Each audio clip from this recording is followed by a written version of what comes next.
El sonido seco del plástico, rompiéndose contra el suelo, fue lo último que escuché antes de quedarme a oscuras. Mis gafas volaron de mi rostro, arrancadas con violencia, y durante un segundo pensé que había sido un accidente. Pero el silencio que siguió no fue torpe ni culpable, fue cruel, calculado. Luego vino el pisotón, 1, 2, 3, y la voz de mi nuera, cargada de desprecio, atravesó la sala como un cuchillo. «Vieja sorda, que te quedes ciega también». Sentí que el mundo se desmoronaba mientras mi novela seguía sonando de fondo, como si nada hubiera pasado. Me quedé inmóvil en el sillón, con el corazón golpeándome el pecho y los ojos ardiendo. Sin mis gafas, todo era una mancha borrosa, una confusión de luces y sombras, pero podía ver perfectamente la silueta de mi hijo, de pie junto a ella. Podía sentir su presencia y, sobre todo, podía sentir su silencio. No dijo nada, no se movió, no me defendió. En ese instante comprendí que el golpe más fuerte no había sido el pisotón, sino su cobardía. Tragué saliva. El llanto me subía desde el pecho como una ola imparable, pero lo contuve. Me levanté despacio, tanteando el aire, buscando apoyo en los muebles que conocía de memoria. Nadie me ayudó, nadie se disculpó. Caminé hacia mi habitación con la espalda recta, fingiendo una dignidad que por dentro se me estaba rompiendo en pedazos. Cerré la puerta tras de mí y apoyé la frente contra la madera. Solo entonces dejé que las lágrimas cayeran en silencio. Pero antes de continuar, quiero hacerte una invitación muy especial. Suscríbete al canal y deja tu me gusta. Esto me ayuda a ver que me apoyas y disfrutas de mis historias.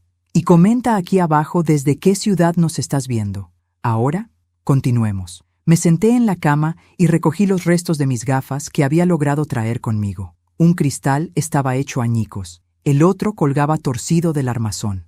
Esas gafas no eran un simple objeto. Eran mis ojos. Eran mi independencia. Sin ellas, apenas podía leer, coser o reconocer los rostros de quienes tenía delante. Pensé en el dinero que me había costado comprarlas, en lo mucho que había ahorrado para poder ver con claridad otra vez, y pensé en lo fácil que había sido para ella destruirlas. Mientras secaba mis lágrimas, los recuerdos comenzaron a golpearme uno tras otro. Vi a mi hijo de pequeño, dormido sobre mi pecho, respirando tranquilo mientras yo calculaba cómo pagar la renta del mes siguiente. Recordé las noches en vela, los turnos dobles, las comidas que yo me saltaba para que a él no le faltara nada. Recordé cómo prometí protegerlo siempre. Nunca imaginé que, tantos años después, tendría que protegerme de él. Desde que mi nuera llegó a nuestras vidas, algo cambió. Al principio fueron comentarios pequeños, casi invisibles, que hablaba muy alto, que repetía las cosas, que estorbaba en la cocina. Yo sonreía, pedía disculpas, intentaba no molestar. Luego vinieron las órdenes disfrazadas de consejos, las miradas de fastidio, las risas cuando no entendía algo. Mi hijo siempre decía lo mismo: «No exageres, mamá». Y yo, por amor, callaba. Esa noche, mientras escuchaba sus voces apagadas al otro lado de la puerta, supe que había cruzado un límite. No solo habían destruido mis gafas, habían destruido la imagen que tenían de mí como una mujer débil, sumisa, incapaz de reaccionar, porque algo dentro de mí, algo que llevaba años dormido, acababa de despertar. Me levanté y encendí la pequeña lámpara de la mesilla. La luz era insuficiente, pero me bastaba. Abrí el cajón inferior, ese que nunca revisaban porque creían que solo guardaba medicinas y papeles viejos. Saqué una carpeta marrón, gastada por el tiempo. Dentro estaban los documentos que había reunido en silencio durante meses: escrituras, extractos bancarios, recibos, contratos, pruebas, mi seguro, mi salida. Mientras los ordenaba sobre la cama, sentí cómo el miedo se transformaba lentamente en determinación. No iba a gritar, no iba a confrontarles esa noche, no iba a suplicar respeto. Había aprendido, quizá demasiado tarde, que el respeto no se mendiga, se impone con hechos. Escuché la risa de mi nuera desde la sala. Escuché la voz de mi hijo respondiéndole, intentando agradarle. Cada sonido era un recordatorio de que ya no podía confiar en ellos. Cerré la carpeta y la escondí de nuevo.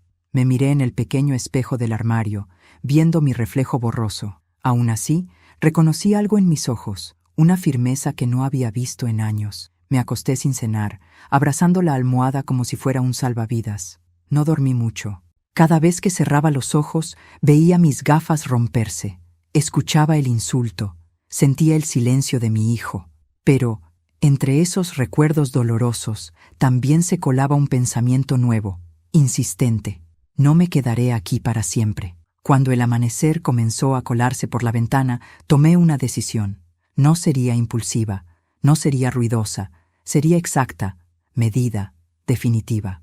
Porque si algo había aprendido en 69 años de vida, era que las mujeres como yo sobrevivimos no gritando, sino resistiendo. Y cuando resistimos demasiado tiempo, aprendemos a atacar donde más duele. Me levanté con cuidado, me puse un abrigo viejo y salí de la habitación sin hacer ruido. Nadie me vio, nadie me detuvo. Mientras cerraba la puerta tras de mí, supe que ese sería el último día en que me iría llorando en silencio. A partir de ese momento, cada paso que diera tendría un propósito, y ellos, sin saberlo, ya habían empezado a perderlo todo. Durante años creí que el silencio era una forma de amor. Me convencí de que aguantar, bajar la cabeza y sonreír era el precio que debía pagar para no perder a mi hijo. Cada palabra que no dije, cada humillación que dejé pasar, la envolví en una excusa piadosa. No es tan grave, está estresada, ya se le pasará. Hoy sé que no era paciencia, era miedo. Miedo a quedarme sola, miedo a convertirme en una carga, miedo a que me cerraran la puerta definitiva. Cuando enviudé, mi mundo se encogió. Mi casa, antes llena de conversaciones y rutinas compartidas, se volvió demasiado grande y demasiado silenciosa. Mi hijo fue quien insistió en que me mudara con ellos. Así no estarás sola, mamá, me dijo. Y yo quise creerle. Vendí mi pequeño apartamento, entregué mis ahorros para ayudarles a comprar esa casa y entré en ella pensando que era un hogar compartido. Nunca imaginé que, con el tiempo, me convertiría en una invitada incómoda. Al principio, mi nuera era cordial. Me preguntaba si había dormido bien, me ofrecía café, incluso me acompañaba al médico. Pero poco a poco su tono cambió. Empezó a corregirme delante de otros, a suspirar cuando hablaba, a hacer bromas sobre mi edad. «Es que ya no oye bien», decía riéndose, como si yo no estuviera allí. Yo fingía no escuchar, y a veces ni siquiera fingía. Mis oídos ya no eran los de antes, pero mi corazón sí escuchaba todo. Intenté hablar con mi hijo en varias ocasiones, siempre a solas, siempre con cuidado. Le decía que algunos comentarios me dolían, que me sentía desplazada. Él suspiraba, me acariciaba la mano y respondía lo mismo. «No te lo tomes así, mamá. Ella es directa, pero no mala». Yo asentía, agradecida por cualquier gesto de afecto, y volvía a callar. No quería ser el motivo de discusiones en su matrimonio. No quería que él tuviera que elegir. Con el tiempo, dejé de invitar a mis amigas. Mi nuera decía que hacían ruido, que ocupaban espacio, que yo hablaba demasiado alto. Dejé de cocinar mis platos favoritos porque a ella no le gustaban los olores. Dejé de poner música, de reír, de existir como era.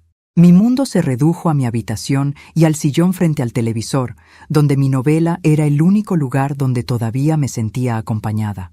Esa noche de las gafas no fue la primera vez que me faltó al respeto. Solo fue la primera en la que la violencia fue tan clara que no pude disfrazarla.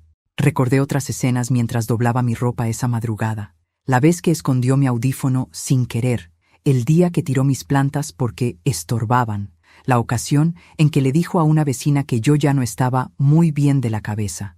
Cada recuerdo era una pieza de un rompecabezas que yo había evitado armar. Lo que más me dolía no era ella, era mi hijo, su silencio constante, su forma de mirar al suelo cuando ella me hablaba mal, su incapacidad para decir una sola frase que me defendiera. Yo lo había criado para ser fuerte, para ser justo, para proteger a los suyos. ¿En qué momento se volvió tan pequeño frente a alguien que gritaba? Aquella madrugada entendí algo esencial. Si seguía callando, no solo me perdería a mí misma, sino que les enseñaría que podían seguir cruzando límites sin consecuencias. El amor que no se defiende se marchita, y el respeto que no se exige desaparece. Abrí la carpeta marrón de nuevo y repasé los documentos. La casa estaba a nombre de mi hijo, sí, pero una parte importante del dinero había salido de mí. Tenía pruebas. extractos, transferencias, contratos privados. También tenía algo más, una carta manuscrita de mi esposo, guardada durante años, donde dejaba clara su voluntad de que yo nunca dependiera de nadie. Al leerla, sentí que su voz me empujaba a hacer lo que debía. Por primera vez en mucho tiempo, no me sentí vieja ni débil. Me sentí cansada, sí, pero lúcida. Y esa lucidez era peligrosa para quienes creían tenerme controlada. Me di cuenta de que mi nuera no me despreciaba solo por mi edad o mis limitaciones. Me despreciaba porque yo era un recordatorio constante de todo lo que ella no podía controlar del todo. El pasado de mi hijo, su conciencia, su origen. Al amanecer, cuando regresé a casa después de salir sin que nadie lo notara, mi hijo aún dormía. Lo observé unos segundos. Vi al niño que fue, no al hombre que ahora evitaba mirarme a los ojos. Sentí una mezcla de amor y decepción tan profunda que me dejó sin aliento. Pero no lloré, ya no. Esa mañana actué como siempre. Preparé el desayuno, sonreí, fingí normalidad. Mi nuera me miró con desdén, notando mis gafas rotas sobre la mesa. «A ver si ahora tienes cuidado», dijo. Yo asentí en silencio, no porque aceptara su crueldad, sino porque ya estaba varios pasos adelante. Mientras ellos salían de la casa, me senté en la mesa de la cocina con una taza de café frío entre las manos. Miré alrededor y entendí que ese lugar nunca había sido realmente mío. Y también entendí que no necesitaba que lo fuera para recuperar mi dignidad. A veces, la verdadera fuerza no está en quedarse y resistir, sino en saber cuándo empezar a moverse. Ese fue el día en que dejé de callar por amor. No levanté la voz, no hice escenas, simplemente comencé a preparar el terreno para algo que ninguno de los dos esperaba. Porque el silencio que había sido mi cárcel durante años estaba a punto de convertirse en mi arma más poderosa. El silencio de mi hijo empezó a dolerme mucho antes de aquella noche de las gafas. No fue un golpe repentino, sino una herida lenta, persistente, que se abría un poco más cada día. Aprendí a reconocerlo en gestos pequeños, en cómo evitaba mi mirada cuando su esposa me hablaba mal, en la forma en que fingía no escuchar los insultos, en la rapidez con la que cambiaba de tema cuando yo intentaba explicar cómo me sentía. Esa mañana, después del desayuno, lo vi prepararse para ir al trabajo. Se puso la chaqueta sin mirarme, revisó su teléfono y tomó las llaves. Yo estaba sentada a la mesa, con mis gafas rotas frente a mí.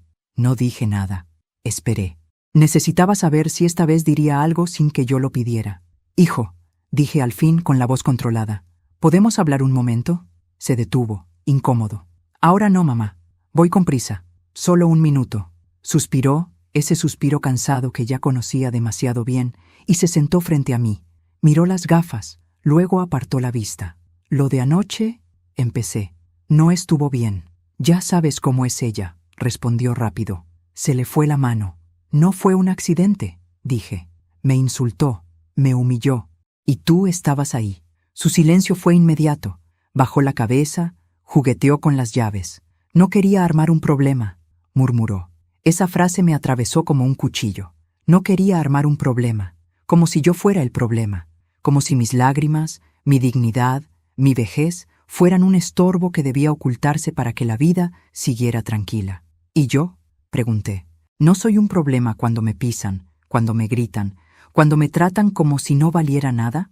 Levantó la vista un segundo, pero enseguida volvió a bajarla. «Mamá, no exageres». Ahí entendí todo. Su silencio no era miedo, era elección. Había elegido la comodidad, la paz aparente, la tranquilidad de no enfrentarse a su esposa, incluso si eso significaba sacrificarme a mí. Cuando se fue, me quedé sentada largo rato, mirando la puerta cerrada. Sentí un vacío extraño, como si algo se hubiera roto definitivamente dentro de mí. Ya no esperaba nada de él, y esa certeza, por dolorosa que fuera, también me dio claridad. Ese mismo día decidí revisar los papeles que había guardado durante años sin darles demasiada importancia. Abrí una caja vieja, escondida en el fondo del armario. Allí estaban documentos que mi esposo había ordenado con obsesiva prolijidad. Recibos, contratos, notas escritas a mano. Entre ellos encontré algo que me hizo sentarme de golpe en la cama. Era un acuerdo privado, firmado cuando mi hijo y su esposa compraron la casa. Yo había aportado una suma importante del dinero, casi todos mis ahorros. En el papel se especificaba que ese dinero no era un regalo, sino un préstamo, y que, en caso de conflicto o abandono, debía ser devuelto o compensado. Mi hijo había firmado. Yo también. Su esposa no. Recordé ese día. Mi hijo me había dicho que era por formalidad, que nunca haría falta usarlo. Yo había confiado. Siempre confié. Pero ahora ese papel era una prueba de que no estaba tan indefensa como creían. Esa tarde escuché algo que terminó de abrirme los ojos. Estaba en mi habitación, con la puerta entreabierta, cuando oí sus voces en la cocina. No sabían que yo estaba despierta. «No soporto tenerla aquí», dijo mi nuera sin disimulo. «Cada vez está peor, sorda, lenta, inútil». «Baja la voz», respondió mi hijo. «Puede oírte». Ella rió. «¿Oírme? Por favor, si no oye ni la televisión». Sentí el impulso de salir y enfrentarlos, pero me quedé quieta. Algo me decía que escuchara. «Tenemos que hacer algo», continuó ella. «Esto no puede seguir así». «¿Qué quieres que haga?», preguntó él. «Buscar una solución, un lugar donde la cuiden, un hogar, ya sabes, así todos estaremos mejor». El corazón me latía con fuerza. «Es mi madre», dijo él dudando. «Y yo soy tu esposa», replicó ella. «No puedes tenernos a las dos». Hubo un silencio largo. Luego, la frase que jamás olvidaré. «Déjame pensarlo». No dijo que no. No la defendió. No me defendió. Me estaba pensando como si yo fuera un mueble viejo, una carga que podía trasladarse de un sitio a otro. Esa noche no dormí. Me senté en la cama, con la espalda recta, repasando cada recuerdo, cada sacrificio, cada momento en que había puesto a mi hijo por delante de mí. Y comprendí algo doloroso. El amor que no exige respeto termina convirtiéndose en permiso para el abuso. Al amanecer, tomé una decisión definitiva. Ya no bastaba con planear una salida. Tenía que protegerme legalmente, emocionalmente, definitivamente. Pedí cita con un abogado recomendado por una vecina. No le conté nada a nadie. Sonreí, cociné, seguí siendo la anciana inofensiva que ellos creían conocer. Pero por dentro, algo había cambiado. Ya no esperaba que mi hijo me eligiera. Me estaba eligiendo yo. Cuando regresaron esa noche, mi nuera me lanzó una mirada burlona al ver mis gafas rotas. Mi hijo evitó mirarme. Yo los saludé con calma, como siempre.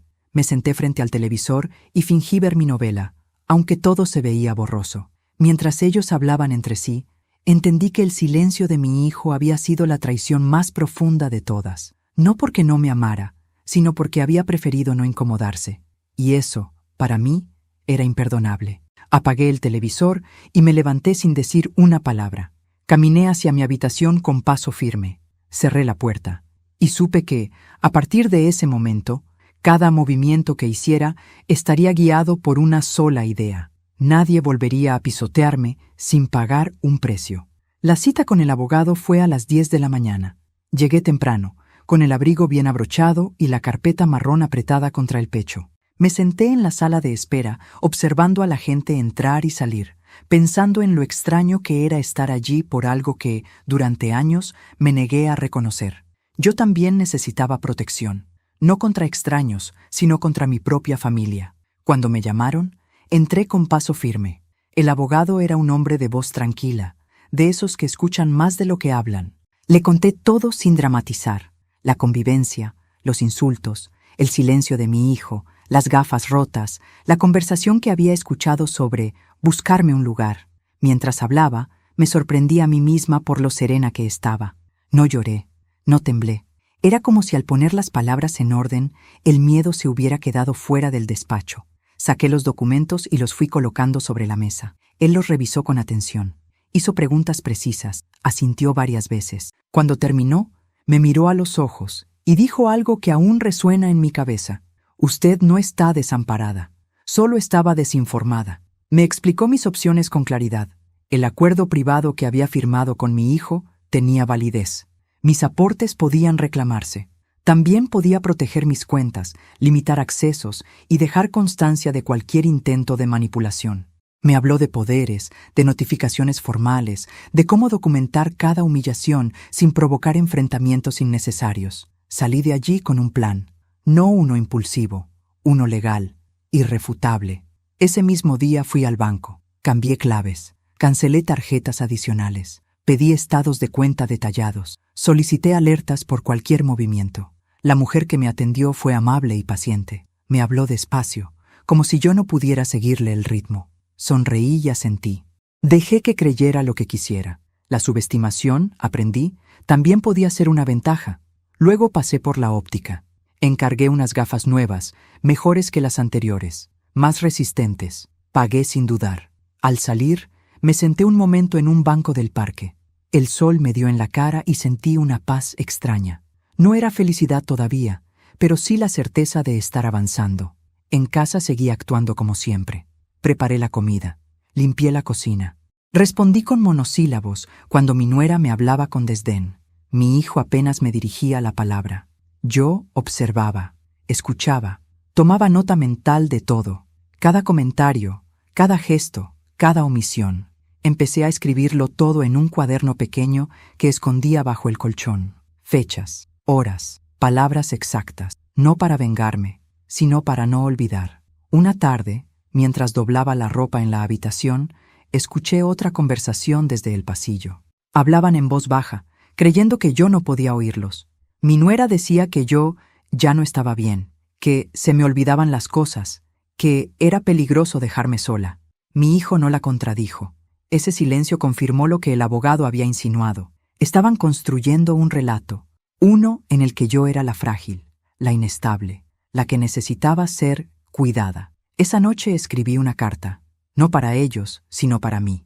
En ella dejé constancia de mis decisiones, de mis límites, de lo que estaba dispuesta a permitir y de lo que no. La guardé junto a los documentos. Sentí que estaba cerrando una etapa, despidiéndome de la mujer que había aguantado demasiado. Los días siguientes fueron una prueba de autocontrol. Mi nuera se volvió más provocadora. Hacía comentarios sobre hogares para ancianos delante de mí. Se quejaba de mis olvidos cuando yo pedía que repitiera algo. Una vez, incluso, movió mis cosas del lugar y luego me acusó de desordenada. Yo no reaccioné. Sonreí. Asentí. Por dentro, cada escena se convertía en una pieza más de mi defensa. Mi hijo me evitaba. A veces lo veía mirarme con culpa, como si quisiera decir algo, pero nunca lo hacía. Yo ya no lo esperaba. Había dejado de pedirle lo que no podía darme. Un viernes por la tarde, recibí la llamada del abogado. Me confirmó que había enviado una notificación formal a mi hijo, informándole del acuerdo y de mis derechos. No era una amenaza, sino un aviso, una línea en la arena. Colgué el teléfono con las manos firmes. Sabía que esa carta cambiaría el ambiente de la casa. Y así fue. Cuando mi hijo llegó esa noche, traía el rostro tenso. Mi nuera le hablaba rápido, nerviosa. Yo me senté en el sillón, con la novela encendida, fingiendo no notar nada. Él me miró, quiso hablar, pero ella lo interrumpió. Yo seguí mirando la pantalla, aunque sin mis gafas nuevas, aún todo era borroso. No importaba, lo esencial ya lo veía claro. Esa noche me acosté temprano. Desde la cama escuché la discusión en la cocina. Palabras cortadas, susurros alterados, mi nombre repetido como un problema. No salí, no intervení. Dormí mejor que en semanas. Había dejado de luchar contra la corriente. Ahora nadaba con ella. Al amanecer, me levanté y me vestí con calma. Guardé el cuaderno, la carpeta, la carta. Todo estaba listo. No sabía exactamente cuándo explotaría la situación, pero sabía que lo haría. Y cuando ocurriera, yo no estaría improvisando. Tendría respuestas, tendría pruebas, tendría, por primera vez, la ventaja. Miré mi reflejo en el espejo. A mis 69 años, con arrugas y canas, me vi distinta. No más débil, no más perdida, decidida. Había tomado la decisión a solas, sin aplausos ni testigos. Y entendí que las decisiones más importantes de la vida casi siempre se toman así, en silencio, con miedo, pero con una convicción que ya no pide permiso. El día que recibieron la notificación del abogado, la casa cambió de temperatura. No hablo del clima, sino del aire invisible que se respira cuando algo importante está a punto de romperse. Mi nuera caminaba de un lado a otro con el teléfono en la mano, murmurando frases cortadas. Mi hijo se sentó en la mesa de la cocina y no se movió durante largos minutos, con la mirada perdida en la nada. Yo observaba desde el sillón, en silencio, con mis gafas nuevas puestas, viendo cada gesto con una claridad que ellos aún no sospechaban. «Esto es una exageración», dijo ella finalmente. «Tu madre se está pasando. ¿Cómo se le ocurre mandar abogados? ¿Qué pretende? ¿Asustarnos?» Mi hijo no respondió de inmediato. Se pasó la mano por la cara, cansado. «No lo sé», murmuró. «Pero el papel es claro. Firmé ese acuerdo. Fue hace años», replicó ella. «Ya no tiene validez. Además, mírala». Bajó la voz. «No está bien.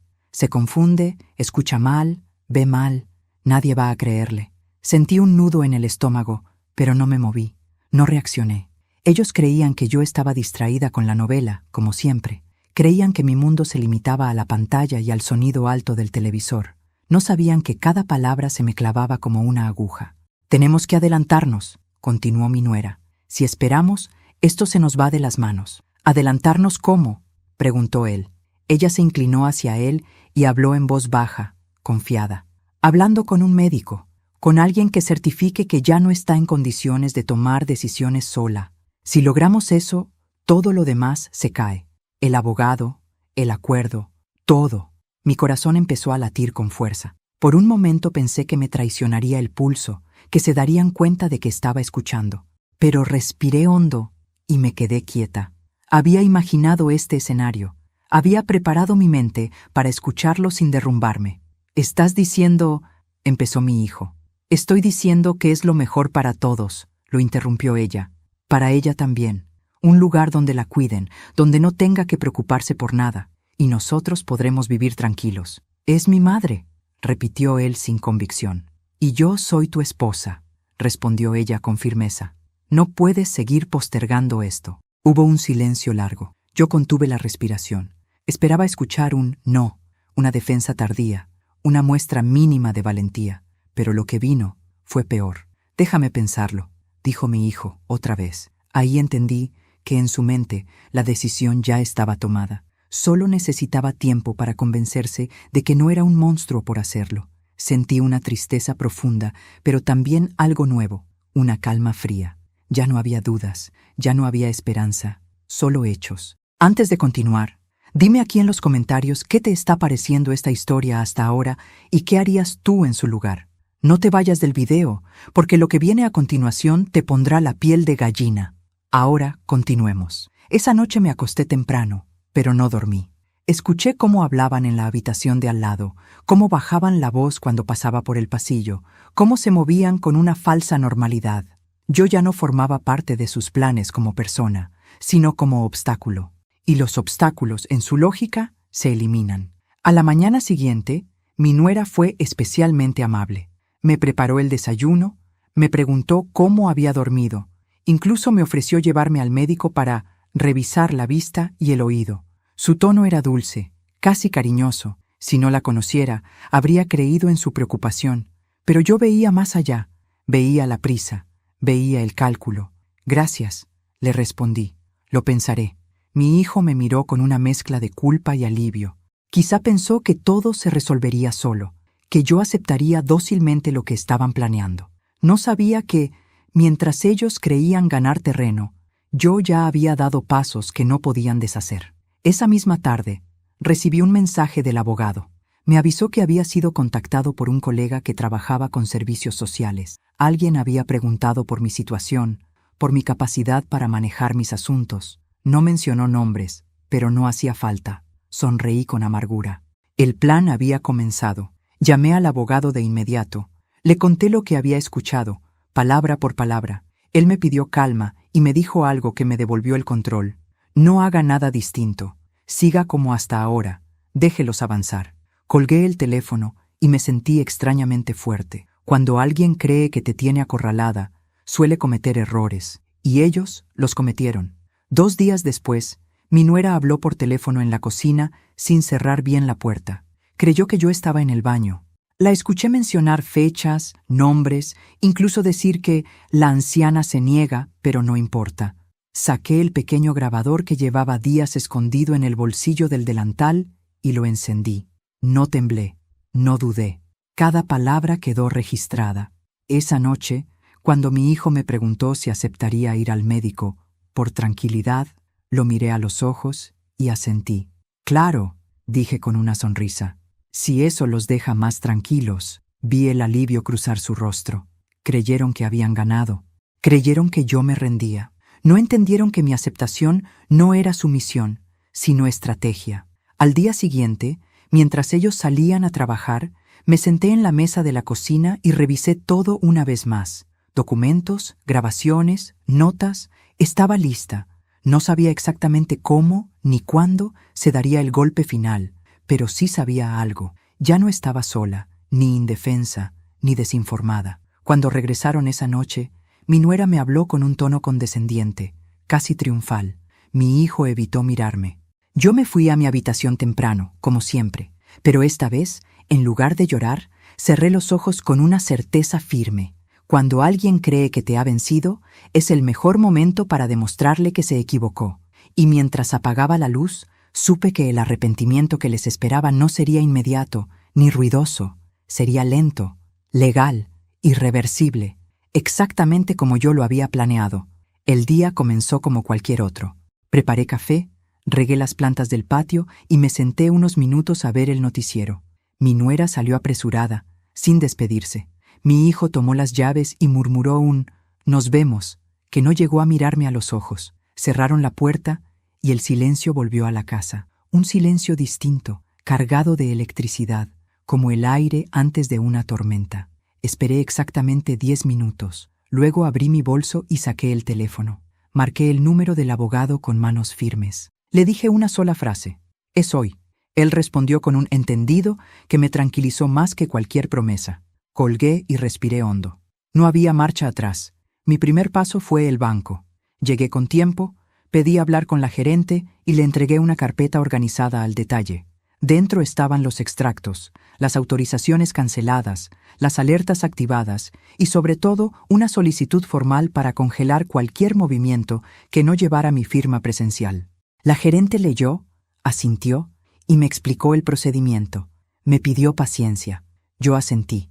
La paciencia había sido mi entrenamiento durante años. Salí del banco y caminé 2 cuadras hasta una notaría.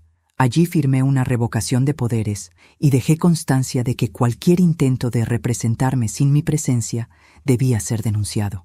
El notario me miró con respeto, quizás sorprendido de ver a una mujer de mi edad tan segura. No me importó. Firmé despacio, letra clara, sin temblores. El siguiente paso fue más delicado. Entré a la clínica donde mi nuera había intentado conseguir una evaluación. Solicité hablar con la trabajadora social. No llevé acusaciones, llevé documentos. Le mostré la notificación del abogado, el acuerdo privado, mis estados de cuenta y, finalmente, reproduje un fragmento de la grabación. No todo, solo lo suficiente. Su expresión cambió. Tomó notas, me explicó mis derechos y me aseguró que cualquier evaluación debía ser voluntaria y con garantías. Salí de allí con un papel sellado que decía «Constancia de capacidad». Un papel pequeño, un escudo enorme. Regresé a casa al mediodía. Me senté en la mesa de la cocina y comí despacio. No me apresuré. No miré el reloj. Sabía que la tarde traería noticias. Y las trajo. El primer mensaje llegó a las 2. Mi hijo. «Mamá, ¿moviste algo en el banco?» Leí y no respondí. El segundo llegó 10 minutos después. «No puedo acceder a la cuenta». Tampoco respondí. El tercero, a las 3, fue una llamada. La dejé sonar. A las 3:30, el teléfono vibró con un mensaje de mi nuera. «¿Qué hiciste?» Sonreí. El golpe invisible había dado en el centro. A las 4 sonó el timbre. Abrí la puerta con calma. Mi hijo estaba pálido. Mi nuera, detrás, tenía los ojos encendidos de rabia. «¿Qué está pasando?», preguntó él. «Entren», dije. «Hablemos». Se sentaron frente a mí. Yo coloqué 3 sobres sobre la mesa. Uno del banco, uno de la notaría, uno de la clínica. «Esto», empecé, «es lo que está pasando». Mi nuera intentó hablar, pero levanté la mano. «Primero escuchan». Les expliqué, sin elevar la voz, cada paso, las claves cambiadas, los accesos revocados, la constancia de capacidad, el acuerdo privado activado, la notificación formal. No hubo gritos, no hubo insultos, solo hechos. «No puedes hacer esto», dijo ella al fin. «Es injusto». «Injusto», respondí. Fue romper mis gafas y humillarme. Injusto fue planear mi salida como si fuera un mueble. Esto es legal. Mi hijo me miró, descompuesto. Mamá, yo no sabía que llegarías tan lejos. Yo sí sabía, dije, porque llevaba demasiado tiempo demasiado cerca del abismo. Mi nuera se levantó de golpe. Esto es una traición. No, corregí. Esto es protección. Sacó su teléfono, nerviosa. Llamaré a mi abogado. Hazlo, dije. El mío ya está informado. Hubo un silencio pesado. Mi hijo se llevó las manos a la cabeza. ¿Y ahora qué?, preguntó. Ahora, respondí, vamos a ordenar las cosas. Abrí el primer sobre y le entregué a mi hijo una copia del acuerdo. Señalé la cláusula subrayada. Este dinero no fue un regalo, fue un préstamo, y tiene plazos. Mi nuera me miró con incredulidad. No tenemos cómo pagar eso. Ese no es mi problema, dije. Yo tampoco tenía cómo pagar el desprecio. Abrí el segundo sobre. Aquí consta que nadie puede representarme ni decidir por mí. Cualquier intento será denunciado. Abrí el tercero. Y aquí dice que estoy en pleno uso de mis capacidades. Por si quedaba alguna duda. Mi nuera apretó los labios. Mi hijo respiraba rápido. Mamá, dijo, podemos arreglarlo. Podemos pedir perdón. El perdón, respondí, no devuelve el tiempo ni repara el daño, pero puede cambiar el futuro si va acompañado de hechos. ¿Qué hechos?, preguntó ella, con voz dura. Respeto, dije. Distancia y responsabilidades claras. Me levanté. No me iré hoy. Esta también es mi casa hasta que resolvamos lo legal. Pero desde este momento, mis cosas no se tocan. Mi espacio se respeta, y cualquier falta tendrá consecuencias. Mi nuera quiso replicar, pero mi hijo la detuvo. Basta, dijo. Basta. Lo miré. Por primera vez no evitó mis ojos. Vamos a calmarnos, añadió. Y a pensar, asentí. Eso debieron hacer desde el principio. Esa noche cenamos en silencio. Nadie levantó la voz. Nadie me habló mal. El golpe invisible había cambiado la dinámica. No por miedo, sino por límites. Me acosté temprano. Antes de dormir, revisé el cuaderno. Escribí una sola línea. Hoy recuperé el control. Apagué la luz con una paz nueva. Sabía que no había terminado, que la caída no sería inmediata. Pero también sabía algo esencial. Cuando quitas los recursos, las máscaras caen. Y cuando caen, la verdad se vuelve inevitable. La tensión se podía cortar con un cuchillo. Desde el día del golpe invisible, la casa dejó de ser un campo de batalla ruidoso y se convirtió en un territorio de silencios vigilantes. Mi nuera ya no gritaba, no insultaba, no hacía escenas, pero cada gesto suyo estaba cargado de rencor, como si esperara el momento exacto para atacar. Mi hijo caminaba con los hombros caídos, atrapado entre la culpa y el miedo, como un niño que sabe que ha hecho algo mal y no encuentra cómo arreglarlo. Yo, en cambio, me sentía extrañamente liviana, no feliz, no triunfante, liviana, como quien se quita un peso de encima después de años de cargarlo sin darse cuenta. La confrontación final llegó un martes por la tarde, cuando regresé del mercado y encontré a mi nuera hablando por teléfono en la sala. No bajó la voz al verme entrar. Al contrario, parecía querer que escuchara. Sí, doctora, decía. Yo hago todo lo posible, pero ya sabe cómo es. Se confunde, se altera, cree que todos están en su contra. Es triste, pero también peligroso. Me detuve en seco. Sentí un escalofrío recorrerme la espalda. No era una conversación casual. Era un intento claro y desesperado de construir una versión en la que yo era la anciana inestable. Colgué las bolsas con calma y me acerqué un poco más. Sí, claro, continuó ella. Entiendo que estos procesos llevan tiempo, pero no podemos esperar a que pase algo grave. Entonces carraspeé suavemente. Disculpa, dije. ¿Hablabas de mí? Mi nuera se sobresaltó. Tapó el teléfono con la mano. No es asunto tuyo, respondió nerviosa. Claro que lo es, repliqué. Estás hablando de mi salud mental. Colgó de golpe y se levantó. ¿Te estabas escondiendo para escuchar? No, respondí. Estaba entrando a mi casa. La diferencia es importante. Mi hijo apareció desde el pasillo, alertado por el tono de nuestras voces. ¿Qué pasa?, preguntó. Pasa, dije mirándolo, que tu esposa acaba de intentar otra vez presentarme como una persona incapaz, y esta vez delante de mí. Mi nuera cruzó los brazos. No mientas, solo estaba pidiendo orientación. Orientación para deshacerte de mí, respondí. No es la primera vez, ni será la última si nadie pone un límite. Mi hijo miró a su esposa, luego a mí. Respiró hondo. Basta, dijo. Ya basta. Ella lo miró incrédula.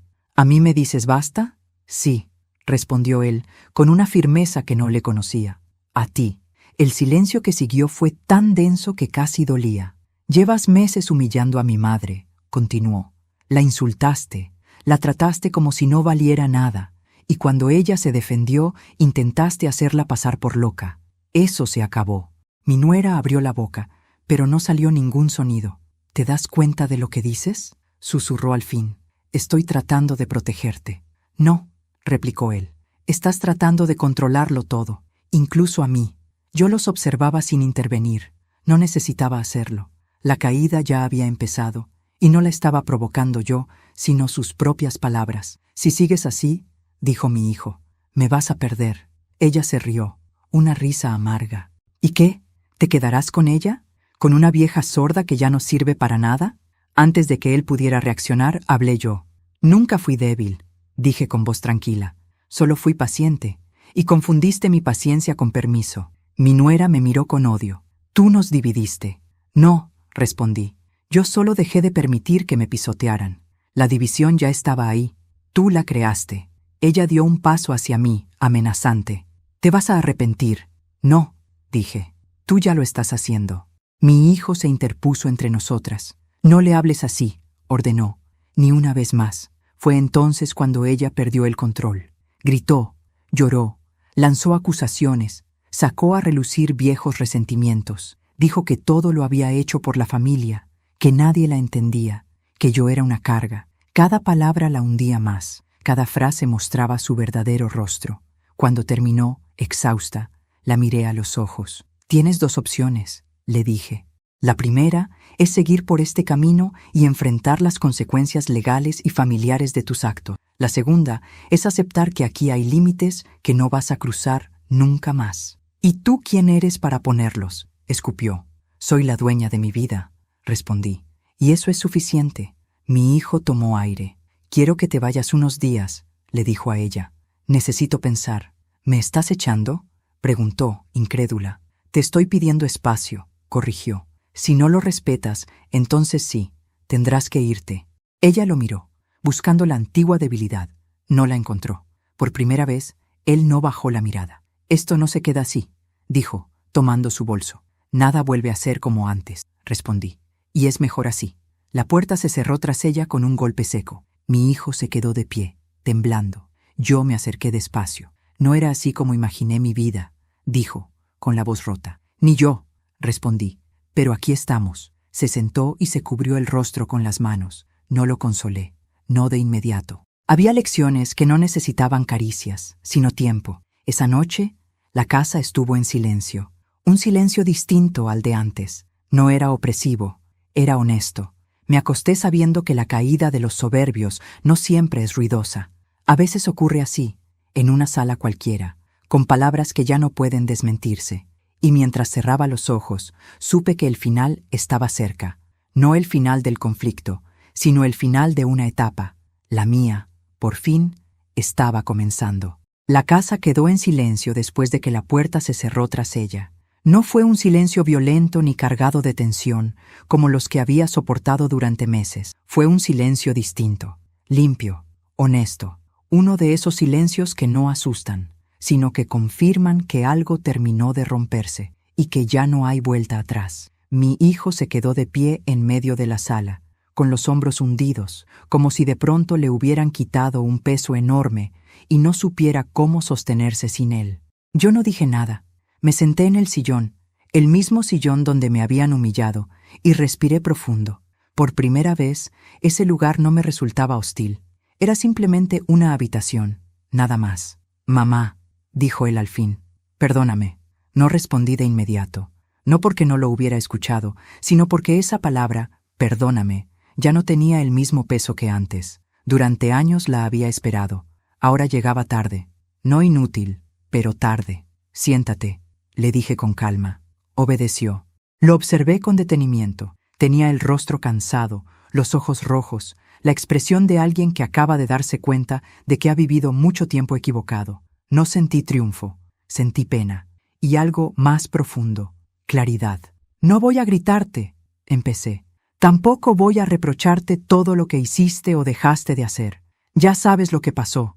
Ya lo viviste. Lo que quiero ahora es que entiendas algo. Asintió, en silencio. Nunca fui débil, continué. Nunca fui tonta. Nunca fui una carga. Fui paciente. Fui generosa.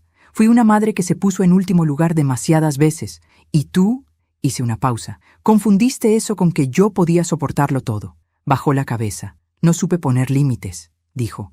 Ni a ella, ni a mí. Y eso tuvo consecuencias, respondí. Para ti, para mí, para esta casa. Se quedó callado. Yo me levanté y caminé despacio hasta la mesa, donde aún estaban algunos de los sobres y papeles. No los abrí. No hacía falta. El verdadero documento ya estaba firmado dentro de mí. Escúchame bien, le dije. No voy a irme hoy. Tampoco mañana. Esta casa es también mía hasta que lo resolvamos legalmente. Y no pienso salir huyendo como si hubiera hecho algo malo. Pero las cosas no volverán a ser como antes. Lo sé, susurró. A partir de ahora, continué, mi habitación es mi espacio. Nadie entra sin permiso. Mis cosas no se tocan. Mis decisiones se respetan. Y si en algún momento vuelves a permitir que alguien me humille, sea quien sea, yo no me quedaré callada. Ni aquí ni en ningún lugar. Levantó la vista. Te lo prometo. No me prometas nada, respondí. Demuéstratelo a ti. El silencio volvió a instalarse entre nosotros, pero ya no era incómodo. Era necesario. Esa noche dormí profundamente, sin sobresaltos, sin miedo. Cuando desperté, el sol entraba por la ventana con una suavidad que no recordaba. Me levanté temprano, me vestí despacio y preparé café solo para mí. Me senté a la mesa y bebí cada sorbo como un pequeño acto de victoria personal. Mi hijo salió de su habitación más tarde. Me saludó con un buen día, tímido, respetuoso. No dijo nada más. Yo tampoco. Ya no necesitábamos llenar el aire de palabras inútiles. Los días siguientes fueron de ajustes silenciosos. Mi nuera no volvió. Mi hijo empezó a encargarse de cosas que antes delegaba. Lavó platos, ordenó. Incluso, un día, me preguntó si necesitaba algo del mercado. No respondí con ironía ni con rencor. Simplemente dije lo que necesitaba, sin agradecimientos exagerados, sin culpa. Una semana después, recibí una llamada del abogado. Me confirmó que, tras los movimientos recientes y la notificación enviada, mi posición legal era sólida. Podíamos seguir adelante con tranquilidad. Colgué el teléfono y sentí un alivio profundo. No porque hubiera ganado algo material, sino porque había dejado de perderme a mí misma. Esa tarde decidí hacer algo simbólico. Saqué del armario la ropa que ya no usaba, objetos que había guardado por costumbre, recuerdos que dolían más de lo que reconfortaban. Llené 2 cajas grandes. Una la doné, la otra la dejé preparada. No sabía aún para qué, pero sabía que ese desprendimiento era necesario. Mientras ordenaba, encontré las gafas rotas. Las había guardado sin saber por qué. Las tomé entre mis manos y las observé un momento. El cristal quebrado reflejaba la luz en 1000 fragmentos. Pensé en aquella noche frente al televisor, en el insulto, en el silencio, en la mujer que fui entonces. Las dejé sobre la mesa, no como un recuerdo doloroso, sino como una prueba de algo importante. Sobreviví. Días después, mi hijo se sentó frente a mí con un sobre en la mano. Hablé con ella, me dijo. Quiere venir a buscar algunas cosas. Lo miré sin sobresaltarme. Puede venir cuando yo no esté, respondí. Y solo por lo suyo, asintió. Entiendo. Y otra cosa, añadí. No vuelvas a traerla a esta casa sin preguntarme. No es solo tu casa. Nunca lo fue. Lo sé, dijo. Lo sé ahora. Cuando ella vino, yo salí a caminar. No quise verla. No la necesitaba para cerrar nada. El cierre ya había ocurrido dentro de mí. Caminé varias cuadras, respiré aire fresco y sentí una ligereza que no sentía desde hacía años. Me di cuenta de que, sin darme cuenta, había vivido encogida, pidiendo permiso para existir. Eso se había terminado. Al regresar, la casa estaba en silencio otra vez. Mi hijo me dijo que ya se había ido. No pregunté nada más. Esa noche me senté en el sillón, puse la novela y subí el volumen sin pedir disculpas. Me acomodé con mis gafas nuevas, viendo cada detalle con claridad. No porque la novela fuera importante, sino porque yo lo era. Pensé en todas las mujeres de mi edad que viven situaciones similares, en las que callan por miedo, en las que soportan por amor. en las que creen que ya es tarde para cambiar algo. Yo misma lo había creído durante mucho tiempo, pero no era tarde. Nunca lo fue. Con el paso de las semanas, empecé a planear mi siguiente movimiento. No huir, sino elegir. Quizá un lugar propio, quizá un pequeño apartamento, quizá quedarme. Aún no lo sabía. Y por primera vez, no tener la respuesta inmediata no me angustiaba, porque la decisión sería mía. Mi hijo comenzó a cambiar. No de un día para otro, pero cambió. A veces se sentaba conmigo a tomar café. Otras, me preguntaba por cosas del pasado. No buscaba perdón, buscaba entender. Yo respondía solo lo que quería responder. El resto lo guardaba para mí. Una tarde, mientras regaba las plantas, me miré en el reflejo de la ventana. Vi a una mujer mayor, sí, con arrugas, con canas, pero también vi a alguien erguida, presente, dueña de su espacio. Nunca fui débil, fui resistente, y ahora consciente. Entendí que la venganza no siempre es gritar, expulsar o humillar de vuelta. A veces, la venganza más poderosa es recuperar la dignidad, es poner límites, es vivir bien, es no permitir nunca más que te hagan sentir menos. Esa noche, antes de dormir, abrí el cuaderno donde había anotado todo durante meses. Leí la primera página, escrita con miedo, con manos temblorosas. Luego leí la última. Cerré el cuaderno y lo guardé en el fondo del armario. Ya no lo necesitaba. Apagué la luz con una sonrisa serena.